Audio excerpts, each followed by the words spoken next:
Dr. Pazdur, thank you so much for finding the time to talk with me. My Uh, pleasure. I can't believe it's been 25 years.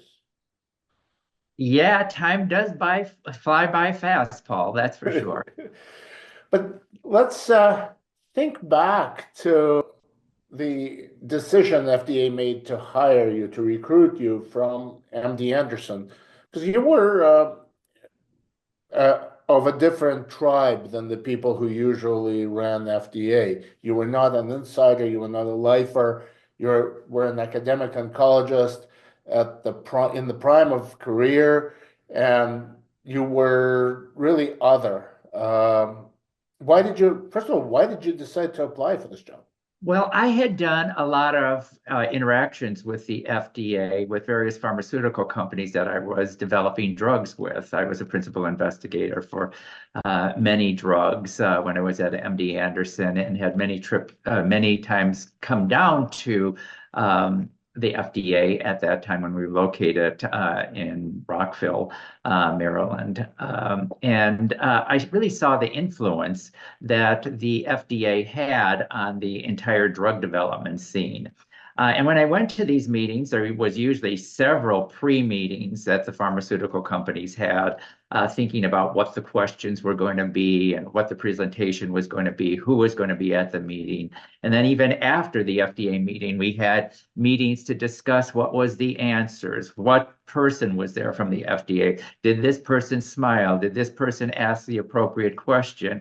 So I really understood really the role and the influence that somebody could have at the FDA really in shaping drug development. So when this job came up, which I saw in the New England Journal of Medicine, basically in the ads when there was print editions that everybody read rather than online editions, since that did not exist at that time. Um, I just applied. The rest is kind of history. So I came down, gave a presentation, and I would say that there was a trepidation that people had about hiring somebody from the outside. I always say that the FDA at that time, and even somewhat today, to borrow a Latin phrase from the Catholic Church, lived in contemptus mundi, in kind of not so much contempt, but an isolated life. And that phrase, for anybody that's familiar, usually describes the life of the monastic orders or the religious life in the Catholic Church, devoid of or separated from the world. And that was kind of my impression. And I really felt that there was a need for the FDA really to be part of the drug development scene rather than just being a critic or just saying thumbs up and thumbs down on specific applications. Rich Shilsky and I were talking. He said, I know this guy, I respect this guy, but I understand why he wants this job. If he wants to develop drugs, he can just go develop drugs. Well, I was developing drugs, and as a Yeah. drug developer, you only have a limited say. For example, when I was in GI drug development, even though I was at a major cancer center, MD Anderson, my voice was pretty much the same as the person from Memorial Sloan Kettering, Mayo Clinic, you name it, major cancer centers. However, when I speak for the FDA, people do listen. It's a different perch, so to speak, because we are making the final decisions on whether the drug should be approved and really have a greater span of or the greater vision, so to speak, of what's going on in the whole drug development scene, not only in that particular disease, but in other malignant diseases also.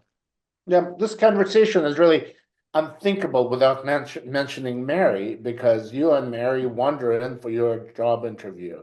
Uh, to set the stage, can I just set the stage for a second? Yes. You're in Rockville Pike at the Woodlawn Buildings, which are kind of catty corner from the my favorite Iranian grocery, Russian store, and the Chinese restaurant. And there's a Woodlawn 1, Woodlawn 2, and then there was also something called Woodlawn 3, which was a Hooters, where, of course, FDA people didn't go. So you drop off Mary at Hooters, right, and go in for your interview. So I already had kind of the job, and I just had to do my last interview with Janet Woodcock. And so we had come to look at homes also, because this was during the recruiting process. And Mary and I were driving together, and I said, Mary, why don't you just go, just have a cup of coffee at Hooters? I'm just going to be like 5 minutes, and then we're on our way. This is just a kind of perfunctory visit that I have to play here. And what happened was that there was a snafu in Janet Woodcock's calendar. So this 15-minute conversation lasted.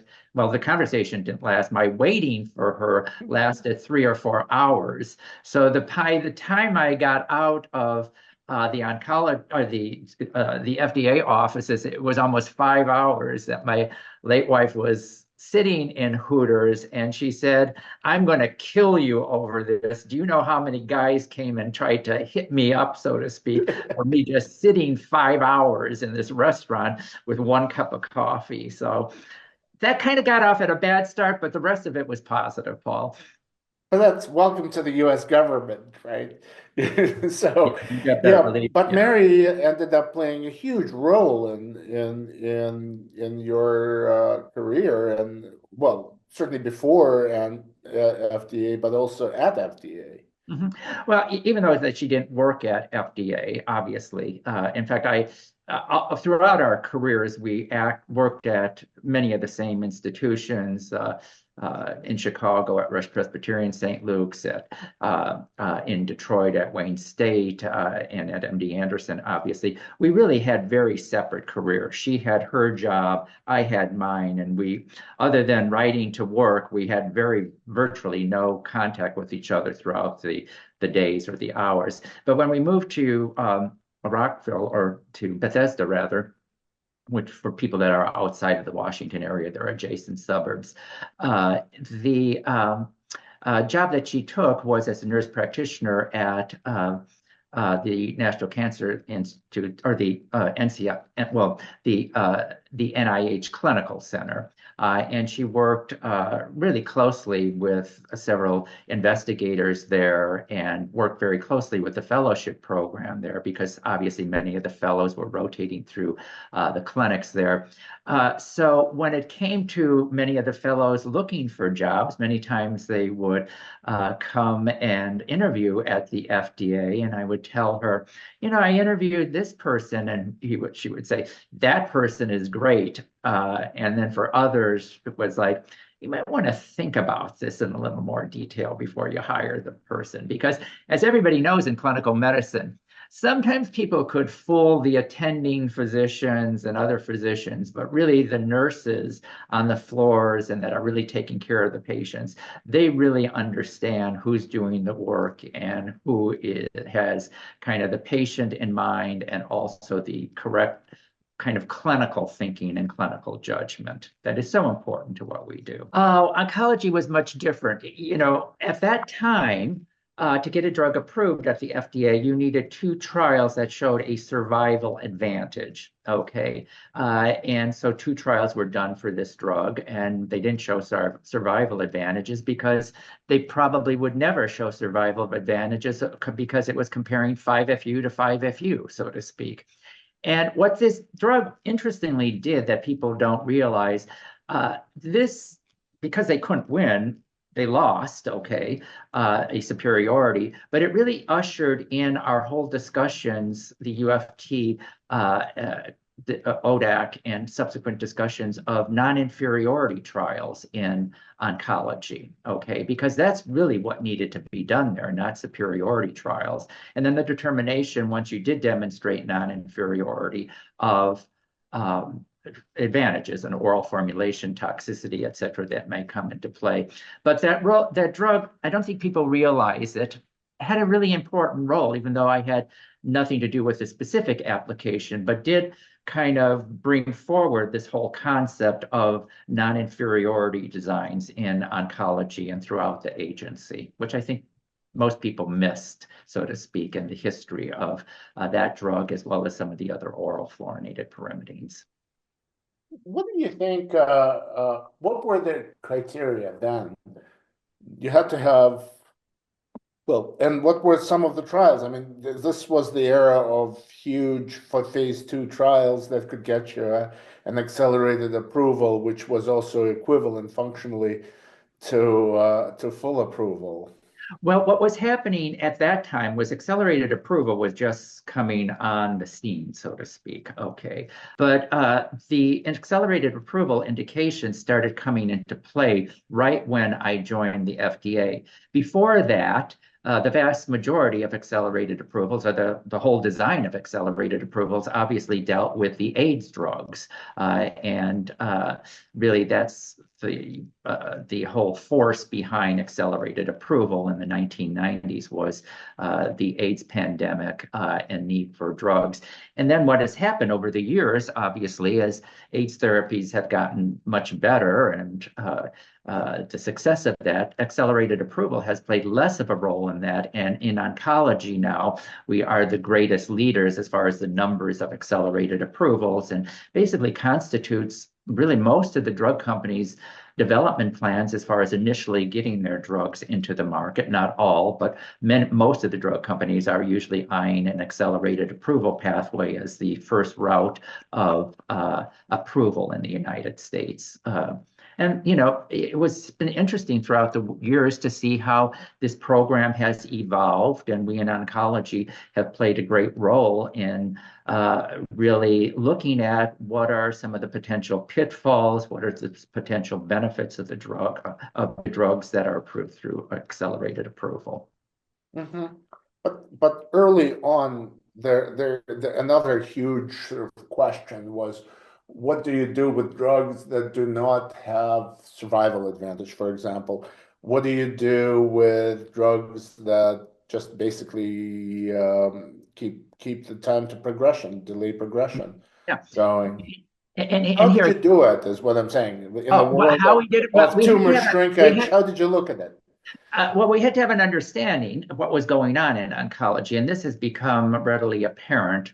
In our viewpoint, I think, has been not only well recognized that this was the right thing to do to accept progression-free survival, or many times earlier on we were looking at time to progression, that sometimes overall survival simply couldn't be demonstrated in a particular situation. And that could be due to the fact that there were long natural histories of the diseases.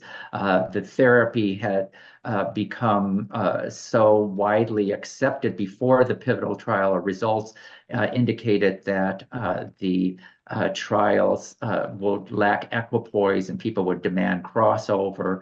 And sometimes, you simply can't do a accelerated approval. And this has become increasingly more obvious in oncology as we subsetted diseases out that had smaller populations. For example, the whole issue in lung cancer now is taking a common disease and obviously segmenting it out by biomarkers into smaller populations of patients and representing 1% or 2% or 3% of the lung cancer population, where just on the numbers alone, that a randomized survival study would be very difficult to do.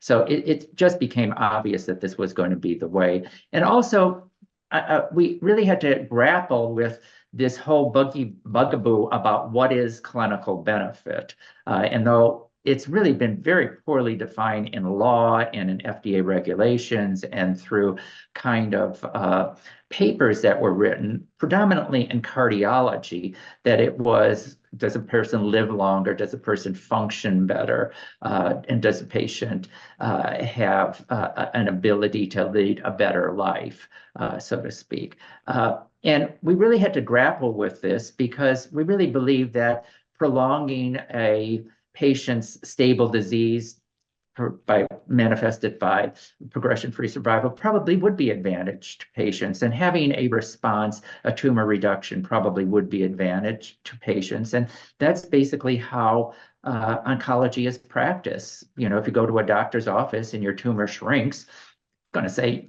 you benefited from this therapy. And this was especially important as we looked at smaller patient populations where large randomized survival studies could not be done.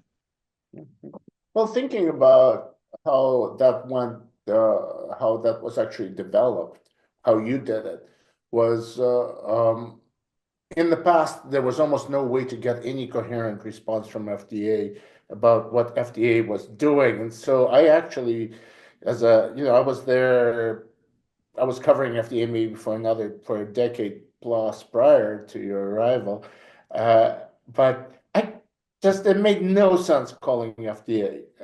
It was just total waste of time. You just get, but you came in and what I could see you doing was trying to integrate it with the actual oncology as it was practiced. And I think that this served, how we develop these endpoints also serve as a model for future drug development, both in oncology and outside of oncology. And it really is one, if you want to move a field, you're going to have to build consensus, not only within the FDA, not only within other regulatory communities, but in addition to that, in the US oncology community in general. So in discussing and moving these endpoints away from overall survival, we really use the advisory committee system, I think, very effectively over the years, really to have discussions of magnitude of benefit of PFS, magnitude of benefit of DFS, disease-free survival,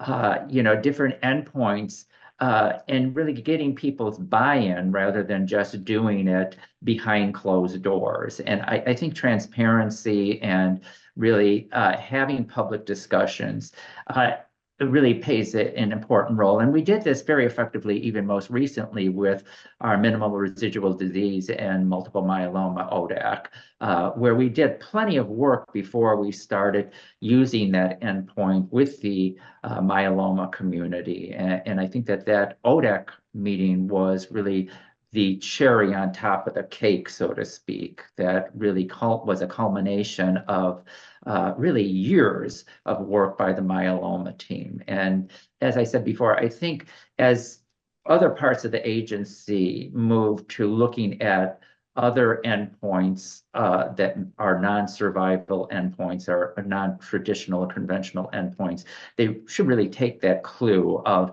building a consensus before a drug is developed outside of an individual application, okay?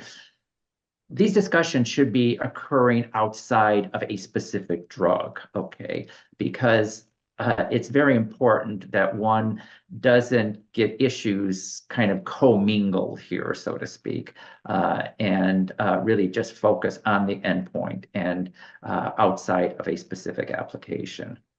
Well, we all love ODAC, but I think you actually, if correct me if I'm wrong, I think you actually started the development of the endpoints prior to ODACs by working with ASCO and the ACR and Mhm. convening people and speaking about all of this. Yeah, So, and I will be honest with you, there was an evolution in my mind also. And I think that is very important for any of the leaders and future leaders of the FDA, not only in oncology again, but outside that you can't be intransigent. Okay, you need to have that flexibility of seeing where things are going. Okay, I had no idea when I came in 1999 what oncology would have developed in 25 years. Okay. mhm. Remember when we were coming into that era in the 90s, the hottest drug was Taxotere or Taxol, irinotecan, conventional cytotoxic drugs. No one had any idea of what was going to come up with targeted therapies, the TKIs, the PD-1 explosion, checkpoint inhibitors that really have transformed the field of oncology.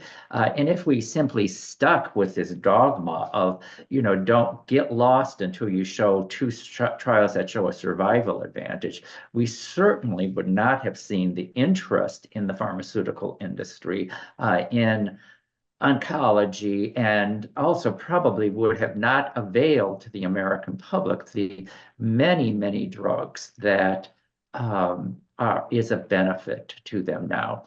I really like to say something, and I've said this sometimes in public, but I think many times we get focused on very specific applications and not take a look at the general field and how the field has been improved in a particular disease. And I think the best example of this, and it's not the only example, is what has happened in multiple myeloma, where the survival, when I first began with melphalan and prednisone, was a couple of years, and now it's over 10 years with multiple drugs that were approved. Most of these drugs were approved on non-survival endpoints, but when they were used in earlier disease settings and in combinations and sequentially, they had an insightful and impactful influence on overall survival that cannot be demonstrated by a clinical trial, but by looking at the disease and what has happened to it. And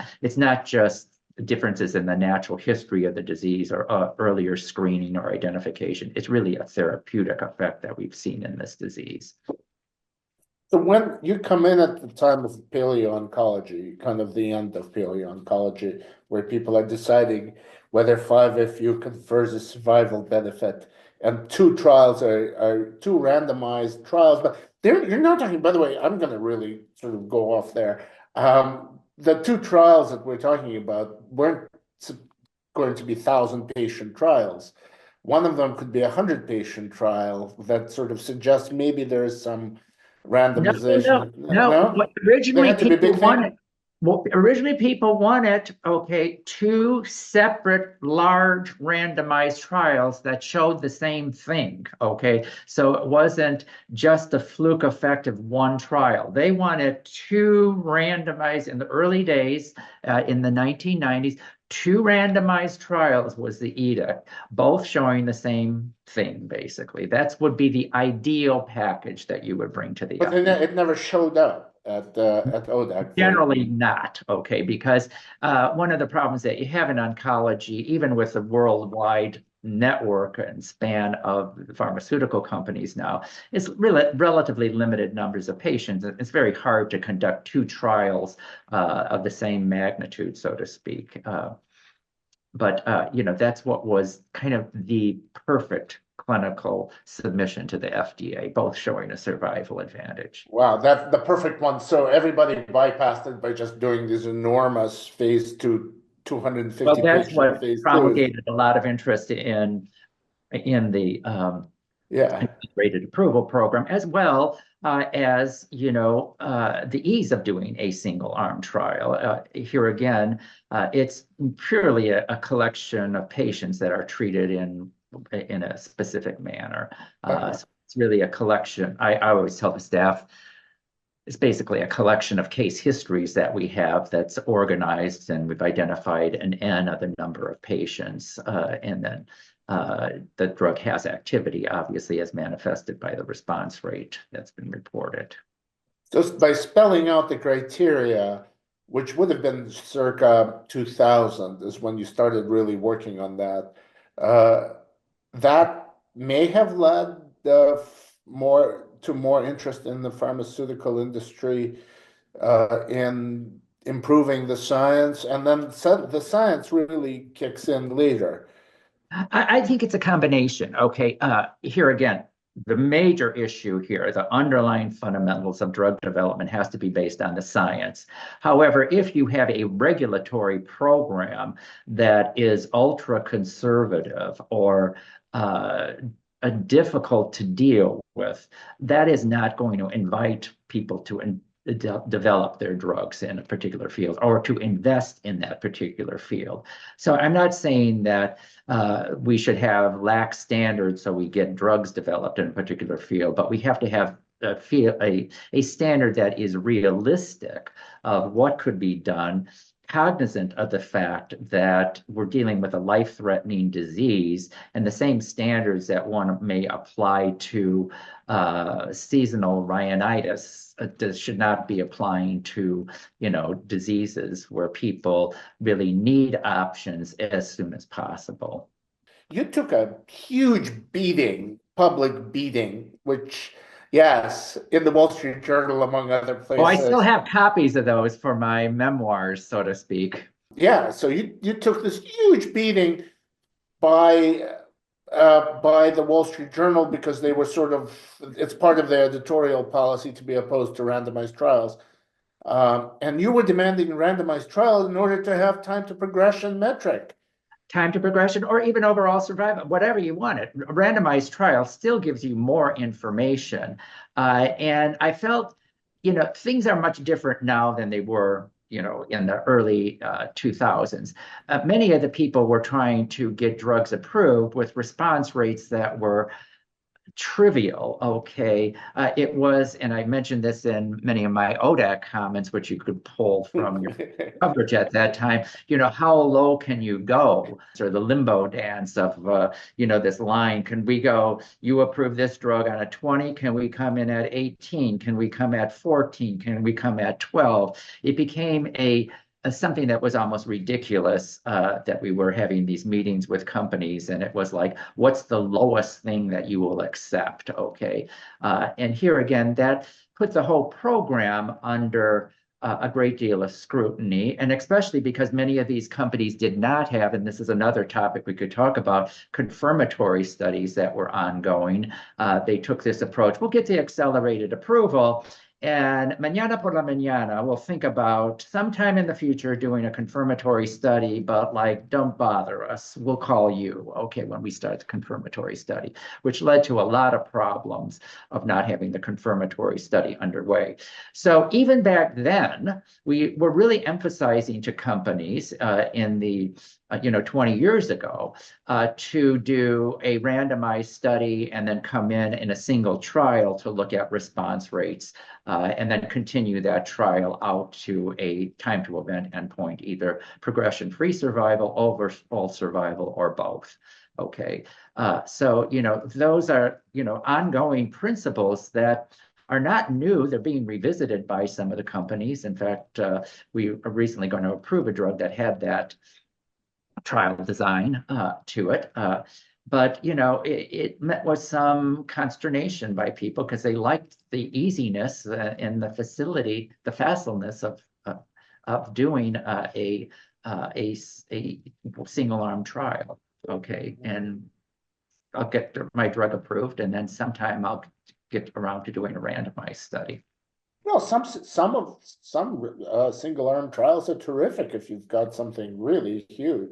And here again, it's obvious. When you see a true breakthrough therapy, it's obvious. It hits you in the eye, so to speak. The genesis of the breakthrough therapies obviously came when we were dealing with the melanoma drugs, the BRAF and the MEK inhibitors. Okay, when it really became obvious to us, like, do you really want to do a randomized study to DTIC here? This doesn't make sense to us. And we mentioned this to the pharmaceutical companies, yet some of them plowed through doing randomized studies against DTIC or as an add-on. And our point of view was, we're not recommending this. If you want to do it, you could do it. Okay, you're not necessary for drug approvals. Again, they waved the banner. Well, they needed to do it for the EMA or other regulatory agencies, but I think it wasn't so much the regulatory agencies, it was the healthcare assessment in Europe that wanted to have survival advantages perhaps demonstrated for expensive drugs and cancer. Getting back to randomization for a moment, that I think that speaks, correct me if I'm wrong, but I think it speaks to how difficult it is to explain science to even really top tier journalists, like the Wall Street Journal people who are saying, don't do any randomized trials, do Bayesian trials. Well, gee, where do we start? Sit down, listen. And, what did that feel like to get these stupid I I editorials? I actually liked it. I don't know if I'm a glutton for punishment, but it really didn't bother me. I consider, it goes back to being raised on the south side of Chicago, Paul. Consider the source, okay? And Yeah. I think that I knew exactly where this editorial board was coming from. Okay. I happened to be a vocal person at these ODACs, and they saw a target that they could come after. But I fully realized what their agenda was. What was very interesting. I got a lot of support from Janet Woodcock on this, and I will be eternally grateful to her on that, because here again, I was relatively new, but I didn't go home and like say, oh my God, this is terrible. I put it really into the perspective of they got their ideas, we got ours. And when you're at the FDA, I always tell people, if you want to see a hostile meeting, okay, and fire given back to you, go to a company and tell them after they've invested millions of dollars of a drug in a drug that you're not going to approve it. There's nobody that's going to say, oh, thank you, Dr. Pazdur, that's a great idea. They're going to come in with consultants telling you you're an idiot, telling you don't know what you're doing. The interactions that many of these companies have behind closed doors is at the FDA is far, far different from what the general public sees when they hold out their banners and present the results at annual meetings, as far as the camaraderie with the patient groups and the investigators. Can we do like a historical what if without randomization? Where would oncology be without randomization? Well, you can only interpret response rates, okay, for the most part. And so I think we would have missed many of the advantages of the PD-1 drugs, for example, where many times these drugs availed survival advantages to people. However, the response rates were relatively meager, especially when one compared them to standard controls drugs, or what was known in the field. So, a response rate isn't the be and end all. Probably we would not have had some of the initial checkpoint inhibitors, ipilimumab, for example, if we were just taking a look at response rates. It would be a difficult and different situation. I think we also have to ask ourselves, the randomization process allows us to look at things we don't know about. We could take a look at different endpoints, time to event endpoints, such as overall survival, the time to progression, progression-free survival, a better assessment of patient-reported outcomes, and more importantly, safety issues. Okay, we've had several drugs that have had to be removed from the market because of potential decrements in overall survival. They were actually harming people. Okay, and that led to several drugs over the past 5 years to be removed from the market. There's a fundamental difference or problem that we have in oncology that I don't think many people have thought about. Mm-hmm. Did all of this schema exist in your head? Oh no, it evolved over time. Okay, and it evolved over time with talking to people with various applications. I think it's important we learn from all of our applications that we have over time, and I think that is one of the real advantages of having people at the FDA that have a history of drug development. When we're talking, we have meetings within the agency in oncology, OCE meetings, Oncology Center of Excellence meetings on Monday and Friday for an hour and a half, where we go through different applications. And I'm sitting there hearing, some of the new reviewers present something, and it's like, I've seen that before. This is going to be a problem. You better address this and tell the company that they have the wrong dose, or they're going to fail here. They better do something here. Or, what do you mean that X number of patients dropped out of the trial before they got the drug because they learned the randomization? This points to really a bias that is being introduced. We really need to take a closer look at, is there an introduction of a bias in a particular clinical trial? So, there's these issues of looking and having experience of drug development. And I've been blessed by having probably the most of anybody in the agency now. That's true. And of ODAC meetings, of applications, and have seen, some of the pitfalls. And many times history repeats itself, as you are well aware, in drug development and other aspects of life and history. I think the first schema that I detected, maybe I was wrong then, was trying to make use of the experience of the AIDS drugs in oncology. So basically, you would start one trial, do a phase two, get the time, but randomized, do a phase two readout, and then keep the same patients and go to patient benefit. And I think the place where you tried that first was oxaliplatin, and that failed because that trial did not. It gave Mhm. you phase two, but it didn't give you the phase three Mhm. that you were Mhm. hoping for. You have a better How did memory that than feel? me, Paul. Either I that can't remember that or far back.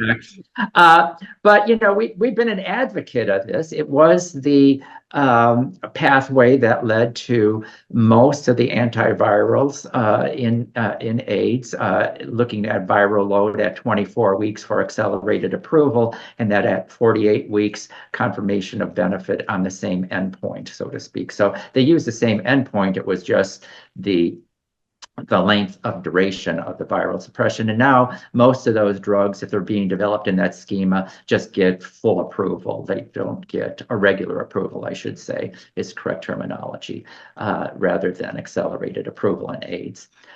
So, it's a situation that I think is a nice situation because you do have in one trial that confirmatory study ongoing. And here again, that has been a bane of ours. And we have recent legislation that came up, and obviously even one drug that we did not approve, where we felt that the confirmatory trial was not underway and really did not offer some unique, that big of advantage to patients. And we have to have a level playing field. But this really gave us the impetus by saying, we should look at the accelerated approval program as a comprehensive drug development program, with the trial for accelerated approval either being a single trial, or if you're going to do a single arm trial, make sure you have the randomized trial ongoing and sufficiently accrued, okay, at the time of approval, so we get an answer. We can't have situations where the study isn't started, they don't even know the dose if they're going to be using it in a combination, and then it takes 7 or 10 years to get the trial done, maybe,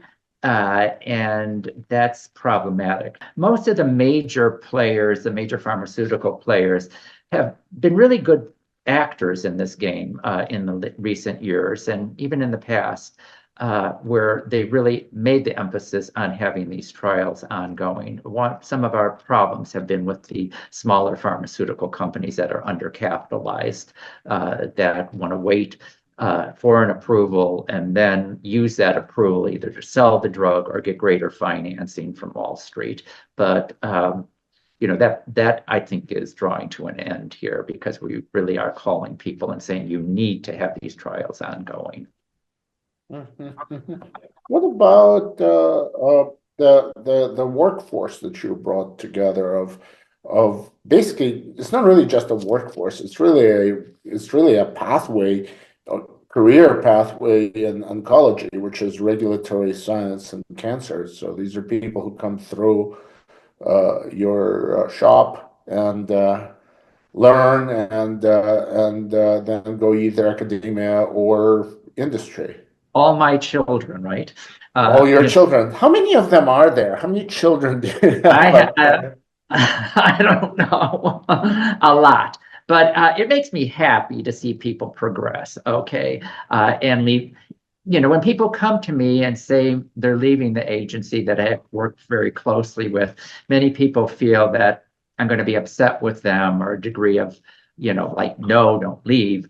My emphasis is always make sure you're moving towards something and not away from something. And here again, I realize people have different options. The salaries are not that great in government. They could make a lot more. Many people have families and financial obligations that make government difficult to work in for a lifetime. So this is a natural progression.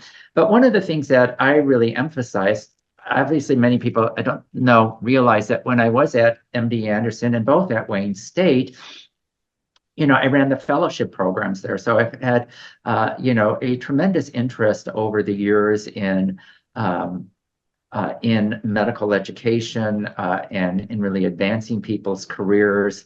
And that stemmed a lot from my parents, who really valued education and valued teachers and really held them up on a pedestal to us kids as students.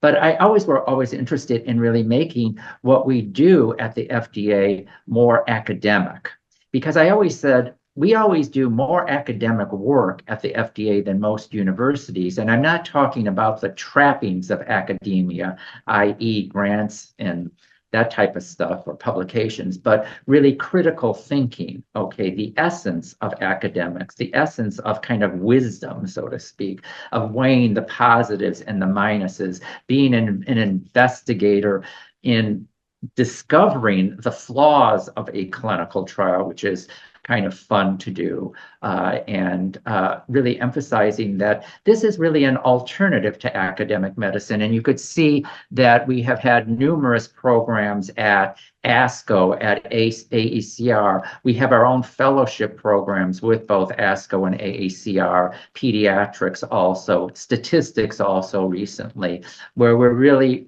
molding people outside of the FDA and emphasizing the academic work that goes on here, as well as writing papers and working with the staff on publications. One of my most enjoyable experiences that I have is working with our staff on perspectives for the New England Journal pieces that we do. We recently had one this last week on an autopsy. The title of it was An Autopsy of a Drug Withdrawal. And I came up with the idea of the title. I said, this is a sexy title. They might be interested in something like this. And so the people that actually did the work on the application, obviously I'm putting forward, and we worked on the publication together, as well as most of the publications. And I find that very rewarding to do so. And we provided editorial support for the staff, so they don't have to do a lot of the grunt work in the publications also, which I think helps them out. Autopsy is the pinnacle of medical discovery. Well, but it is what it is. Okay. Yes. You mentioned the church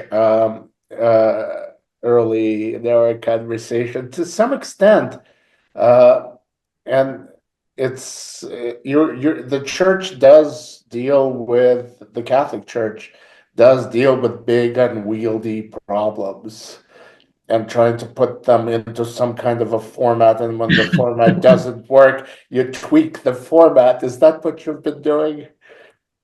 I don't know about that, Paul. But I will say, and I've talked about this to our staff, when I was at Northwestern as an undergraduate, one of my major interests was in sociology, as well as the pre-medical sciences. But I happened to work with a person there that is forever in my heart, so to speak, Zena Smith Blau, who's was really an expert on kind of family and the sociology of ethnic groups, etc. And her former husband really was an expert and really developed the field, Peter Michael Blau, in the sociology of bureaucracies. And I always tell the staff, because I was very interested in sociology of bureaucracy for that reason, I've been involved with two bureaucracies in my life, the Catholic Church and the FDA, and they're basically identical, okay? Interesting. There's this hierarchy. You go down the lines. They never admit they make a mistake, either one of them. Okay, let's just be quite honest about that. They have their own language, Latin. In the FDA, we have all of these acronyms. And when you have people talking in the FDA, it's like, what the hell are these people talking about? Okay. And just the kind of organizational structure is very similar, and the way decisions are made and the way people are looked at within the agency. So bureaucracies have a lot of similarities, whether they're in Rome or in Rockville, Maryland, or Silver Spring, Maryland. But I correct me if I'm wrong, but I think you love both of those I do. organizations. I went to Catholics. I went to a Catholic medical school. Okay, I was taught religion by nuns and learned Latin as a small boy, as a altar server in the Catholic Church, and still those memories serve me very well. What about Calumet City? That's Oh, for those who those of you don't that what know. he's referring to, that's the place that I grew up. It's on the southeast side of Chicago, and it was predominantly a Polish community. The first name of Calumet City in the early part of the 1900s was Sobieski. Okay, then it became West Hammond because it was on the border of Illinois and Indiana. And at that time, Indiana was a dry state, so many people would drive to Calumet City to partake in alcohol and other nefarious activities. So it was also known as Sin City, okay, because in the 1940s and the 1950s, it had the largest number of liquor licenses in the whole world, okay. Remember, Las Vegas did not even exist at this time, and there was an element of organized crime there. Obviously, Al Capone and his subsequent people, so to speak, because it was right on the border and offered a lot of advantages of having two jurisdictions, Indiana and Illinois. But it was an interesting place. I remember in my growing up, 100 feet away from my bedroom window or so was the parking lot of a tavern.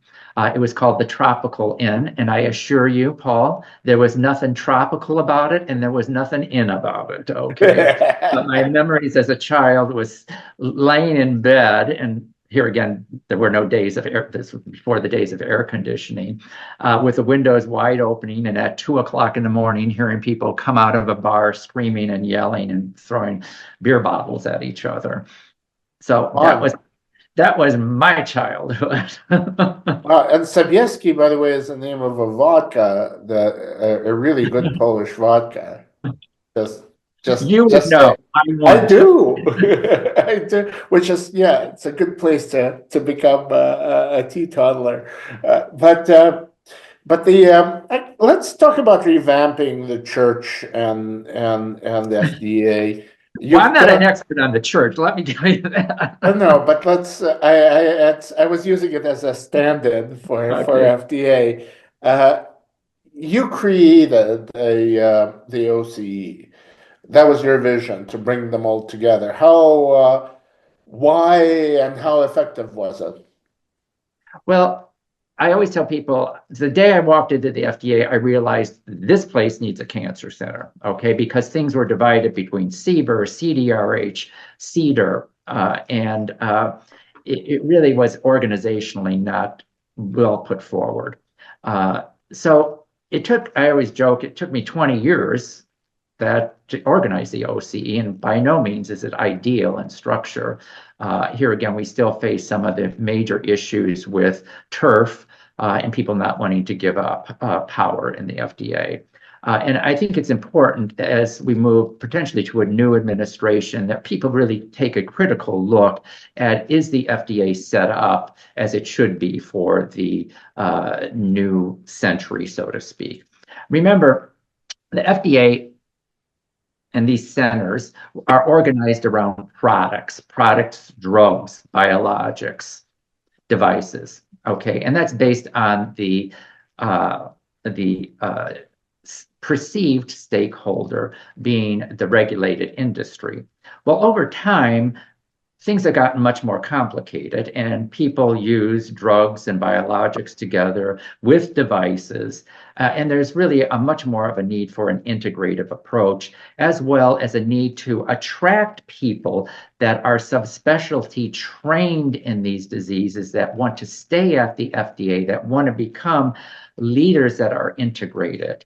And I would hope over time that these centers that are based on products are more dispersed, so to speak, with more centers of excellence, with a center of excellence for rare diseases, for a center of excellence in cardiology, infectious disease, neurology, a center for statistics, for example, which really takes an advantage of what is happening and integrating things together. Now, the product specific issues could be handled by a consultative process, basically in another center where you have people that are highly educated in the manufacturing of both biologics and drugs. But I would hope over time that we really look at basic changes within the FDA as far as organizational structure. I think that this is about time that we really question whether this is set up. There's a tremendous amount of duplicative effort that exists, and really time and bureaucracy that serves no one well. The reason why it takes, 30 people to read a press release is an abomination. The reason why it takes a year to get out a guidance on a specific oncology drug, because it has to go outside to multiple series of lawyers, needs to really be addressed. So I think there are issues here that can be effectively addressed by looking really critically about what is the current structure of the FDA, and is it really meeting the needs of not regulated industry, patients. Yeah, which is kind of like an opportunity for the Second Ecumenical Council at Vatican II. So sorry, I'm glad we're not in the same studio, so I don't get hit. But I don't know if that was that successful, that Vatican II console, but you could. Well, it depends on your perspective. My perspective is from the outside, so what do I know? I still like the Latin Mass, the Tridental Mass. But actually, getting back to this, you came in, biologics and drugs and small molecule were separate in oncology. It took a scandal, really, for these two groups to be joined, which was the ImClone scandal, where you said at a House hearing, if I remember correctly, Yes. that yes, that this would have been done differently had it gone through your shop as opposed to the biologic shop. I still do not understand how that was broken up ever in the past. How in Well, that? I don't know where it came from, but I think Lester Crawford was the commissioner at that time, and he picked up the phone and called Janet Woodcock and said, "Do it." Okay. So And that's OCE. well, that wasn't OCE. That was bringing in all of the biologic products from CBER into CDER. And we then formed an office of oncology at that time, which was not a center. The center was set up as a product of the first moonshot when Biden was exiting as vice president under the Obama administration. But there was preceding that an office within CDER that just did drugs, and then when the biologics moved over, and by biologics, I'm talking about monoclonal antibodies and more well-established. What was left in CBER were the cellular therapies and the gene therapies, which then became CAR T cells and different cellular products. But the biologics such as Avastin, EPO, Herceptin moved over to CDER at that time, which was So if you were which was very important, because here again, it would have been very difficult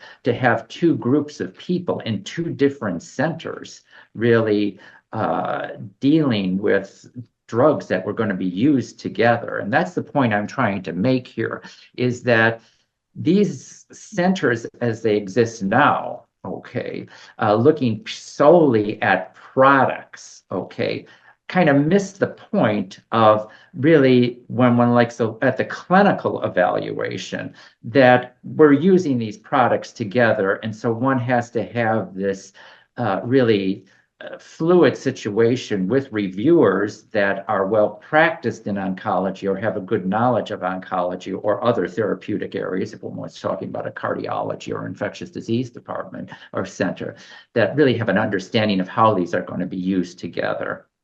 Yeah, so let's do this talmudically.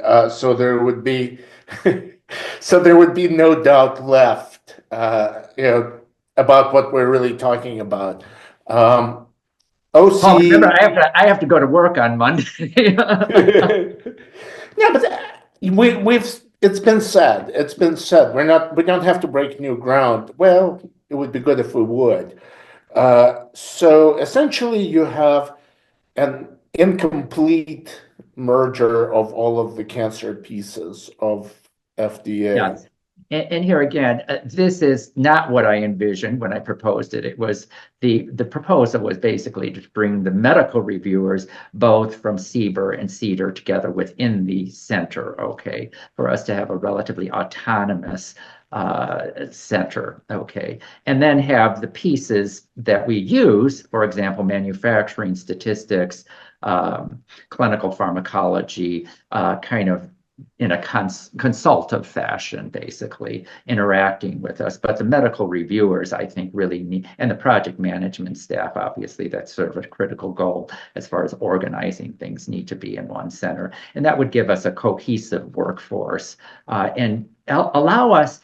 I think one of the other important things people don't realize is really career development. And one of the reasons why we've been very successful in oncology is really the emphasis of career development of our people. And you need a critical mass that is not just looking at an application, but where the field is going, where we want it to go, what makes sense, what are the problems that need to be addressed, i.e. dosing of oncology drugs that we've played a role of, i.e. clinical trial designs that need to be looked at, perioperative therapies versus adjuvant therapies versus neoadjuvant therapies, et cetera, are some of the more recent things that we have talked about. What about, so basically what's not been brought, what sort of remains to be done, according to the schema, is you basically have a virtual center. What about what happens with, why not just bring it all in one physical place? That's not been done, has it? Is it? No. You don't Well, have to answer. we're located in the same, if people would come back to work, we would be located in the same in the same buildings, or there's a campus there in White Oak. So it's not just being. What's more important than the physical location is the organizational structure that is important here. And they're And not all I together. really advocate that we really have to take a look to avoid redundancy, to really get people together that are dealing with the same issues clinically. Our clinical staff is somewhat different from the staff that handles that are PhD level and extremely intelligent, extremely gifted individuals, but their career development pathways are somewhat different than our medical oncologist review and our pediatric oncologist review staff. But so basically, what's not there yet, well, that would make sense for to be there, is biologics and cellular therapies And plus and the and the devices. and the drug medical oncology review staff also. This is something that I have been advocating for many years here. That the center now, our sign off authority, for example, drugs, is because I and two of my deputies have joint appointments in CDER, okay, and therefore we're signing off those applications because of our title in CDER, okay? The OCE does not have sign-off authority on anything. Well, what about devices? You got to have devices. Devices are a different issue, and obviously they have different regulations associated with them. So that communication also, or that level of expertise, could also be shared, I think, more effectively by having, a professional staff that handles these issues. But there is, I think, that the first step, the penultimate step, would be to really get the medical officers, the medical oncologist, the pediatric oncologist, into the OC. And that would be my dream. And maybe I just got to wait another 20 years, Paul. Okay, well, you're, and why That would not? make me like 90 or something. Is there anything we forgot to touch upon? Anything we forgot to talk about? We covered a lot. Other than Paul, this was fun. Okay. Well, you're not going anywhere, are you? Not me. I mean, Yeah, no. how long are you going to stay? Uh, until I either lose my mind or physically can't work. Okay. But I have no intentions of leaving because I really enjoy what I do. And as long as I feel I'm adding to a process, I will continue to stay. I don't want to just stay if I'm not adding to a process, so to speak, and adding benefit to that process. Well, it's been a spectacular 25 years for me to cover. I've enjoyed it immensely. I learned a Well, lot. I have, as I said it before, I had no idea when I started in medical oncology at Rush in 1979, in June of 1979, 45, more than 45 years ago, that the field would evolve as it has. There was no possible way I could have ever foreseen what would have gone on here. And yet you did foresee a lot. And a lot of it, Paul, is being the right person at the right time, And right? at the right place. Well, Mhm. thank you very much. Pleasure. Thank This you. was fun. Bye-bye.